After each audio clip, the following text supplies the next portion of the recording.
Assalamualaikum warahmatullahi wabarakatuh. Selamat pagi anak-anak. Sebelum kalian mempelajari bahasa Indonesia, mari kita berdoa. Mudah-mudahan ilmu yang kita mendapatkan manfaat dan barokah. Berdoa, mulai.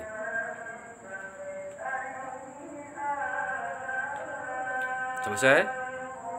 Untuk materi bab 2 bahasa Indonesia kelas 7, memahami dan mencipta cerita fantasi.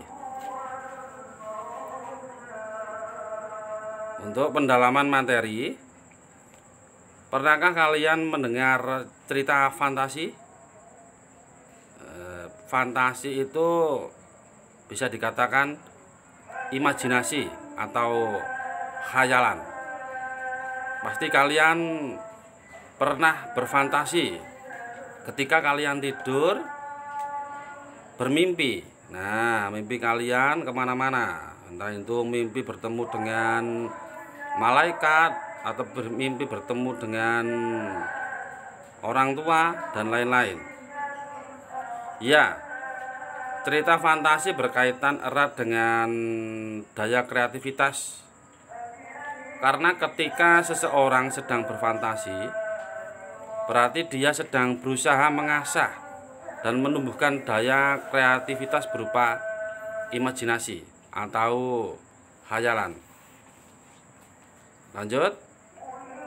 Lanjutan pendalaman materi. Anak-anak, fantasi itu biasanya berupa sesuatu yang spektakuler. Contohnya spektakuler itu dahsyat, ya, yang terkenal. Kedua, fantasi biasanya berupa menyenangkan, karena untuk hiburan. Biasanya itu yang terdapat dalam film Harry Potter kalau dalam luar negeri, atau kalau dalam negeri itu film kartun, ya, karena untuk hiburan seperti SpongeBob. Untuk selanjutnya, fantasi biasanya berupa fiksi, khayalan atau imajinasi. Pasti kita semua pernah berimajinasi. Entah itu berimajinasi kelak lulus sekolah itu ingin menjadi TNI atau menjadi dokter dan lain-lain. Selanjutnya yang terakhir, fantasi biasanya berupa tidak ada dalam dunia nyata. Karena dalam fantasi berada dalam dunia khayalan, tidak ada dalam dunia nyata. Lanjut. Apa itu cerita fantasi? Pengertian cerita fantasi adalah cerita fiksi yang memiliki dunia imajinasi atau khayalan yang dibuat oleh penulis atau pengarang. Penjelasannya yang bawah, penokohan, latar atau setting, alur atau plot dalam cerita fantasi tidak nyata, karena hanya fantasi penulis atau khayalan penulis. Dalam dunia nyata itu tidak terjadi, intinya seperti itu. Selanjutnya, tema yang dibuat adalah magic. Yang namanya magic itu ajaib. Selanjutnya, supernatural. Supernatural tidak alami. Intinya seperti itu. Lanjut. Karakteristik cerita fantasi. Yang pertama, karakteristiknya dalam cerita fantasi kejadiannya sangat tidak mungkin dan tidak terjadi dalam dunia nyata. Tidak mungkin terjadi dalam dunia kita, cerita fantasi itu. Contoh misalkan, nah itu ada